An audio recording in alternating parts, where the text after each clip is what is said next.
সামাজিক যোগাযোগ মাধ্যমে অনেকেই বলে থাকেন বাংলাদেশ ক্রিকেট আর পাকিস্তান ক্রিকেট টিম যেন ভাই ভাই। কেউ কেউ রসিকতার ছলে এটাও বলেন মানচিত্র দুটো হলেও ক্রিকেট সার্কাজমের দিক থেকে দুই দলই এক, দুই দলের বৈশিষ্ট্য এক। নিজেদের দিনে এরা পরাজিত করে দেয় বিশ্বের যে কোনো দলকেই, আবার সময় ঘুরতে না ঘুরতেই পয়েন্ট টেবিলের সবচেয়ে দুর্বল দলটার কাছেও বাজেভাবে হারে।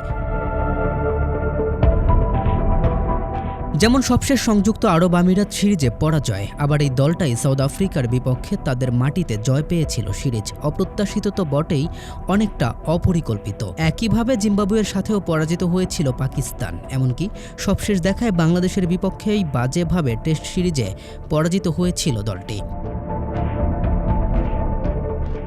যেখানে পয়েন্ট টেবিল, শক্তিমত্তার জায়গা কিংবা ঘরের মাঠের সুবিধা সবকিছুতেই এগিয়ে ছিল পাকিস্তান, আজ রাতেই মুখোমুখি হবে আনপ্রেডিক্টেবল এই দুই দল। পয়েন্ট টেবিল, ঘরের মাঠ কিংবা শক্তিমত্তার বিবেচনায় এবারেও পাকিস্তান এগিয়ে থাকলেও দিন শেষে দুই দলের যে কোনো দলই পেতে পারে জয়। দেখার বিষয় দিনটা নিজেদের করে নিতে পারে কোন দল।